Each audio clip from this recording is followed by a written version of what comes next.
الشيطان الرجيم بسم الله الرحمن الرحيم إنا أنزلناه في ليلة القدر وما أدراك ما ليلة القدر ليلة القدر خير من 1000 شهر تنزل الملائكة والروح فيها بإذن ربهم من كل أمر سلام هي حتى مطلع الفجر. کہ یہ 30ویں پارے کی ایک سورت ہے، سورۃ القدر. اس کی پہلی آیت ہے انا انزلناہ فی لیلۃ القدر. اللہ تبارک و تعالیٰ قرآن پاک کے بارے میں فرما رہے ہیں کہ ہم نے اس قرآن کو نازل کیا لیلۃ القدر میں. کہ یہ قرآن جو ہے نا، یہ بہت بڑی نعمت ہے، بہت بڑی دولت ہے. اتنی بڑی دولت ہے، اتنی بڑی دولت ہے اہل ایمان کے لیے کہ اللہ والوں نے لکھا ہے کہ جس کسی کو اس قرآن کی دولت سے نوازا گیا اور اس کے بعد اس نے کسی اور چیز کو بڑا سمجھا، کسی اور چیز کی طرف للچائی نگاہ سے دیکھا، فرماتے ہیں اس نے قرآن کی ناقدری کی، اس نے قرآن کا حق ادا نہیں کیا، اس نے قرآن کی ناقدری کی. ہاں، یہ بہت بڑی دولت ہے. اللہ نے ہمیں قرآن سے نوازا. ہاں، ہم اس قرآن کو اپنے سینے سے لگائے. یہ بہت بڑی دولت ہے. قرآن پاک کا مل جانا. اللہ تبارک و تعالیٰ نے یہ قرآن پاک ہماری ہدایت کے لیے نازل فرمایا. اور شرح احیاء کے حوالے سے لکھا ہے حضرت شیخ نے کہ مسلمانوں پر حق ہے اس قرآن کا کہ ایک سال میں کم از کم ایک مرتبہ اس قرآن کریم کو ختم کیا جائے. ایک سال میں ایک مرتبہ اس قرآن کریم کو ختم کرنا یہ مسلمانوں پر حق ہے. اگر ہم نہیں کریں گے کل قیامت میں ہماری پکڑ ہوگی. ذرا اپنے گریبان میں جھانک کر دیکھیں کتنے سالوں گزر جاتے ہیں، مہینوں گزر جاتے ہیں، قرآن پاک کو ہاتھ نہیں لگائے. مہینوں گزر جاتے ہیں. دیکھیں ابھی قرآن پاک جو ختم ہوا، قل اعوذ برب الناس کے بعد کیا پڑھا گیا؟ الحمدللہ. اس کے بعد کیا پڑھا گیا؟ الف لام میم ذالک الکتاب لا ریب فیہ. یہ سنت ہے. اللہ کے نبی صلی اللہ علیہ وسلم نے ہمیں حدیث پاک میں بتایا کہ جب بھی تم قرآن پاک ختم کرو تو واپس شروع کر دو. ہاں، کہ بندے کا کوئی وقت ایسا نہیں ہونا چاہیے کہ وہ قرآن پاک کے کسی نہ کسی حصے کو پڑھ نہ رہا. ہر وقت اس کا کوئی نہ کوئی حصہ قرآن پاک کا چل رہا ہو. ہاں، یہ افضل ہے اور یہ طریقہ ہے. ہم اگر قرآن کو چھوڑ دیں گے، قرآن پاک کی ایک آیت ہے، بڑی سخت آیت ہے، اللہ کے نبی صلی اللہ علیہ وسلم اس میں قرآن میں خود اللہ فرماتے کہ کل قیامت کے دن نبی جن لوگوں نے قرآن کی بے ادبی کی، جن لوگوں نے قرآن کا حق ادا نہیں کیا، نبی علیہ السلام کل قیامت میں ان کی شکایت کریں گے. اور اللہ فرماتے ہیں وقال الرسول یا رب ان قوم اتخذوا هذا القرآن مهجورا. کل قیامت میں نبی اللہ سے کہیں گے اللہ یہ وہ لوگ ہیں جنہوں نے تیرے پاک کلام کو چھوڑ دیا تھا، تیرے پاک کلام کو چھوڑ دیا. اس لیے ذرا اپنے گریبان میں جھانک کر دیکھیں ہم نے اس قرآن کا کیا حق ادا کیا، کیا حق ادا کیا. اتنی مقدس کتاب، اتنی بابرکت کتاب اللہ نے مجھے اور آپ کو نوازا. دنیا کا کوئی مذہب ایسا نہیں ہے جس کے پاس ایسی کتاب موجود ہو.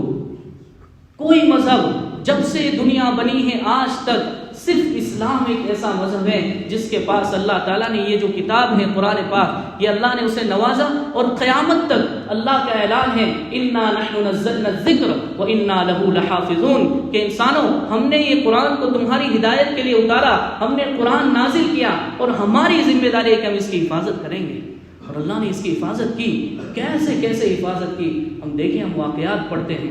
دیکھیں یہ قرآن کے اندر رد و بدل تو بہت دور کی بات ہے، آیت کا آگے پیچھے ہو جانا بہت دور کی بات ہے، لفظ کا آگے پیچھے ہو جانا بہت دور کی بات ہے. ایک نقطہ 1450 سال ہو چکے اس قرآن کو نازل ہوئے، ایک نقطہ اس کا آگے پیچھے نہیں ہوا، ایک نقطہ اس کا آگے پیچھے نہیں ہوا. اور ایسا نہیں ہے کہ لوگوں نے کوشش نہیں کی اس کو مٹانے کی یا اس کو بدلنے کی. ارے ہزاروں لوگ آئے. ہمیں کیسے پتہ چلا؟ بہت سارے واقعات ہیں. ہمیں کیسے پتہ چلا؟ خود اللہ تعالیٰ نے فرمایا قرآن پاک میں. اس لیے کہ قرآن کریم جس وقت نازل ہو رہا تھا اسی وقت بہت سے لوگ ایسے کھڑے ہو گئے جو یہ چاہ رہے تھے کہ قرآن پاک کو مٹا کر دوسرا کلام وجود میں لایا جائے. چنانچہ اللہ نے قرآن میں اعلان کیا کہ اچھا کوشش کر لو. قل لئن اجتمعت الانس والجن على ان يأتوا بمثل هذا القرآن لا يأتون بمثله ولو كان بعضهم لبعض ظهيرا. عجیب آیت لائے اللہ تعالیٰ فرما دے اے نبی آپ کہہ دو، آپ سارے لوگوں سے کہہ دو لئن اجتمعت الانس والجن، سارے کے سارے انسان اکٹھا ہو جائیں، سارے کے سارے جنات اکٹھا ہو جائیں، کس بات پر؟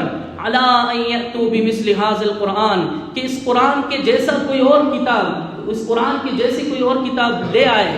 اللہ فرماتے ہیں سارے کے سارے انسان اکٹھا ہو جائے، سارے کے سارے جنات اکٹھا ہو جائے، لا یأتون بمثلہ، وہ اس کے جیسا ایک پورا قرآن تو کیا ایک آیت نہیں لا سکتے، ایک آیت نہیں پیش کر سکتے۔ اللہ کا وعدہ ہے، اللہ کا وعدہ ہے۔ حجاج بن یوسف کے زمانے میں، اس سے پہلے شاید کبھی بتایا تھا ایک قصہ، حجاج بن یوسف کے زمانے میں ہم نے واقعہ پڑھا، حضرت خضر، تفسیر میں جو لوگ بیٹھے ہیں ان کو پتہ ہے حضرت خضر اور حضرت موسیٰ علیہ السلام کا دونوں کا واقعہ بڑی تفصیل سے گزر چکا۔ یہ ایک گاؤں میں پہنچے، گاؤں میں پہنچے، وہاں انہوں نے کھانا طلب کیا، گاؤں والوں نے کھانا دینے سے منع کر دیا۔ اللہ تعالیٰ نے اس کو قرآن میں نقل کیا، 16ویں پارے کی آیت ہے فَأَبَوْا أَن يُضَيِّفُوهُمَا، کہ گاؤں والوں نے انہیں کھانا دینے سے منع کر دیا۔ اب دیکھیں وہ جو گاؤں تھا، اللہ نے قرآن پاک میں اس کے بارے میں بتایا، تو ظاہر سی بات ہے قیامت تک کے لیے ان کے لیے تو ذلت اور رسوائی ہے۔ چنانچہ وہ لوگ، اس گاؤں کے لوگ حجاج بن یوسف کے زمانے میں اس کے پاس آئے اور اسے کہا، بہت سارے تحفے تحائف لے کر اور بہت سارے ہدیے لے کر، بہت سارا مال و دولت لے کر آئے، اور اس نے کہا کہ حجاج ہم آپ سے ایک درخواست کرتے ہیں، ایک چھوٹی سی درخواست، ایک چھوٹی سی بات، آپ وہ کر دو، آپ جو دولت، دنیا کی جو دولت آپ مانگو گے ہم تمہیں دیں گے۔ بات کیا ہے؟ حجاج نے کہا کہ صرف ایک چیز کرنی ہے آپ کو، کیا کہ آپ کے قرآن میں ہمارے باپ داداؤں کے بارے میں یہ ہے کہ ہمارے باپ داداؤں کے پاس آپ کے نبی حضرت موسیٰ اور حضرت خضر علیہ السلام آئے تھے اور انہوں نے کھانا مانگا تو انہوں نے منع کر دیا تھا، تو آپ کے قرآن میں ہے فَأَبَوْا أَن يُضَيِّفُوهُمَا، آپ صرف اتنا کر دیں کہ یہ فَأَبَوْا جو ہے نا، یہ با کے نقطے کو اوپر لگا دیں اور ایک نقطہ اپنی طرف سے لگا دیں، ہو جائے گا فَأَتَوْا أَن يُضَيِّفُوهُمَا، کہ انہیں کھانا پیش کیا۔ صرف ایک نقطے کا فرق ہے نا، ایک نقطے کا۔ حجاج نے کہا کہ ٹھیک ہے۔ حجاج تو ویسے بھی تھا ماشاءاللہ بڑا سخت ظالم، اس نے کیا کیا، لیکن اللہ نے ایسے لوگوں سے بھی دین کی خدمت لی ہے نا، اس نے کیا کیا، کہا کہ تم بیٹھو، ابھی میں قرآن میں چینج کر دیتا ہوں، ابھی بیٹھو۔ اندر گیا، تلوار لے کر آیا، اور جتنے آئے تھے سب کی گردن اڑا دی۔ اچھا میرے رب کے کلام میں چینج کر، میرے رب کے کلام کو بدلنا چاہتے ہو؟ نہیں، اللہ کا وعدہ ہے نہیں ہو سکتا۔ مٹانے والے اس کلام کو بدلنے والے بدل گئے، اس کلام کو مٹانے والے خود مٹ گئے، لیکن اللہ نے اس کلام کو آج بھی ویسا ہی باقی رکھا، کل قیامت تک اللہ اس کلام کو ویسا ہی باقی رکھے گا۔ ایک شخص بہت اچھی عربی جانتا تھا، بہت فصیح و بلیغ عربی کا ادیب گزرا ہے، اس نے کوشش کی کہ اس کلام کی جگہ میرا کلام رائج ہو جائے، میرا کلام رائج۔ 1 سال تک بند کمرے میں بیٹھا، کلام لکھتا رہا، لکھا پھر مٹایا، لکھا پھر مٹایا، لکھا پھر مٹایا۔ بالآخر 1 سال کے بعد اس کو ایسا لگا کہ یہ کلام ہے جو قرآن کا مقابلہ کر سکتا ہے اور میں لوگوں کے سامنے پیش کر سکتا ہوں۔ چنانچہ وہ اپنا جو کچھ اس نے لکھا تھا وہ لے کر لوگوں کے سامنے نکلا۔ ابھی اتفاق کی بات، ابھی دروازے پر قدم ہی رکھا تھا کہ اس کے کانوں میں ایک چھوٹی سی بچی کی یہ آواز پڑی، وَقِيلَ يَا أَرْضُ ابْلَعِي مَاءَكِ وَيَا سَمَاءُ أَقْلِعِي وَغِيضَ الْمَاءُ وَقُضِيَ الْأَمْرُ وَاسْتَوَتْ عَلَى الْجُودِيِّ وَقِيلَ بُعْدًا لِلْقَوْمِ الظَّالِمِينَ۔ یہ قرآن پاک کی ایک آیت کریمہ ہے۔ جب اس نے یہ سنا فوراً اپنا جتنا 1 سال میں لکھا تھا پورا پھاڑ دیا، کہا کہ نہیں یار، اس کلام کا کوئی مقابلہ نہیں کر سکتا، نہیں کر سکتا اس کلام کا کوئی مقابلہ۔ ہاں، بہت سے لوگ آئے ایسا جس نے اس کلام کو مٹانے کی کوشش کی۔ ہاں، ایک مرتبہ کچھ لوگوں نے یہ چاہا کہ ہم مل کر جتنی فی الحال مذہب ہیں، ہم ان کی جو کتابیں ہیں ان کو جانچیں کہ کون حق پر ہے۔ چنانچہ انہوں نے قرآن تیار کیا، اچھا خوبصورت انداز میں لکھا، لیکن کچھ رد و بدل کر دیا۔ انجیل تیار کی لیکن کچھ رد و بدل کر دیا۔ تورات تیار کی لیکن کچھ رد و بدل کر دیا۔ اچھا، ہر ایک کے بڑوں کے پاس، تورات کے پادریوں کے پاس، انجیل کے پادریوں کے پاس اور قرآن کریم کے علماء کے پاس، ہر ایک کو ایک گفٹ دیا۔ سب نے اس کا شکریہ ادا کیا۔ ہاں، وہ دیکھنا چاہتے تھے کہ کون واپس آتا ہے اور بتاتا ہے کہ اس کلام میں تبدیلی ہے۔ قسم خدا پاک کی، آئے تو صرف علماء واپس آئے کہ اس کلام میں تبدیلی کی گئی ہے۔ ہاں، چھوٹے چھوٹے بچے ہمارے دیکھیں، اللہ تعالیٰ نے ایک ایک لفظ کو کیسا محفوظ کر کے دکھایا، میری خوش نصیبی ہے۔ دیکھیں اللہ کا وعدہ ہے، اللہ اس قرآن کو محفوظ کر کے رہیں گے، اور اللہ نے کیا اور آئندہ بھی کریں گے، لیکن اس کلام کی حفاظت کے لیے اگر اللہ مجھے قبول کر لے میں کتنی بڑا خوش نصیب ہو جاؤں گا۔ اگر اس کلام کی حفاظت کے اللہ میرے بچے کو قبول کر لے، بھائی ہمیں کوشش کرنی چاہیے کہ ہم اس کلام کے پیچھے اپنی جان تک دے دیں گے۔ آج ہمارے سے قرآن پاک نہیں پڑھا جاتا، کتنے سال ہم فون، ہر وقت فون، لیکن کاش کہ کوئی ایک پارہ پڑھنے والا روزانہ کم از کم ہم ایک پارہ تو پڑھیں، آدھا پارہ تو ہم پڑھ سکتے ہیں، نہیں تو پھر یہ ہوگا کل قیامت میں اللہ کے نبی کہیں گے کہ اللہ یہ وہ امت ہے جس نے تیرے قرآن کو چھوڑ دیا تھا، یہ وہ امت ہے۔ ہاں دیکھیں اس کلام کی کیا فضیلت ہے، اللہ کے نبی نے بار بار حدیث میں بتایا ہے، یہاں تک بتایا کہ من شغلہ القرآن عن ذکری و مسئلتی اعطیتہ افضل السائلین۔ اللہ کے نبی صلی اللہ علیہ وسلم فرماتے ہیں کہ خود اللہ تعالیٰ فرماتے ہیں کہ جو شخص کلام پاک کی مشغولی کی وجہ سے، کلام پاک پڑھنے کی وجہ سے وہ دعا نہ کر سکتا ہو، کوئی اور نفلی عبادت نہ کر سکتا ہو، اللہ تبارک و تعالیٰ فرماتے ہیں کوئی مسئلہ نہیں، ہم ساری دعا مانگنے والوں سے زیادہ اسے عطا کریں گے، ہم ساری دعائیں مانگنے والوں سے زیادہ۔ یہ تو ہماری ہدایت کے لیے اتارا گیا ہے، یہ تو ہمارے حضرت شاہ عطا اللہ بخاری رحمۃ اللہ علیہ فرمایا کرتے تھے، کاش ہم قرآن کو سمجھتے، کاش ہم قرآن کو سمجھتے۔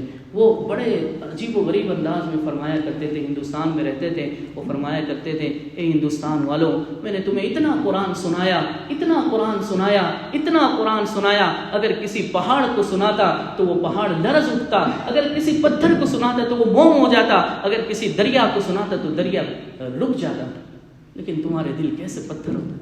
بھائیو ہم دنیا میں لگ کر اس کلام کو بھول گئے۔ رمضان المبارک کا مہینہ آتا ہے، کچھ دل نرم ہو جاتا ہے، جیسے دیکھیں اگر ہم جیسا رمضان گزارتے ہیں اگر عام دن بھی ہم ویسے ہی گزاریں تو اللہ کتنا خوش ہو جائیں گے، اور آسان ہے۔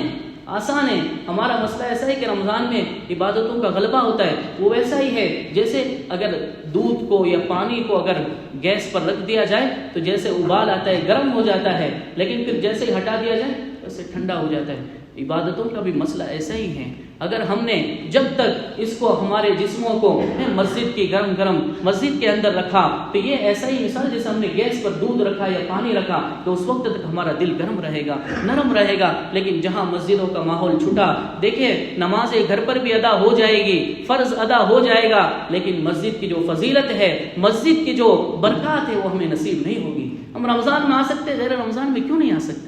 ہم کوشش کریں اس کلام کو، اللہ تبارک و تعالیٰ کے کلام کو تھامنے کی کوشش کریں کہ اللہ تو نے میرے لیے نازل کیا ہے۔ میں جب ہم یہ چاہتے ہیں کہ ہمارا کپڑا اچھا ہو، ہمارا کھانا اچھا ہو، ہماری گاڑی اچھی ہو، ہمارا لباس اچھا ہو، تو ہم یہی کیوں نہ سوچیں کہ ہمارا قرآن بھی اچھا ہو، میں اچھا قرآن پڑھنے والا ہوں، میرا بچہ اچھا قرآن پڑھنے والا ہو۔ اللہ کے نبی صلی اللہ علیہ وسلم فرماتے ہیں خیرکم من تعلم القرآن وعلمہ۔ میں زیادہ وقت نہیں لوں گا، بس 1-2 منٹ۔ اللہ کے نبی صلی اللہ علیہ وسلم فرماتے ہیں خیرکم من تعلم القرآن وعلمہ، تم میں بہترین شخص وہ ہیں جو قرآن کو سیکھے اور سکھائے۔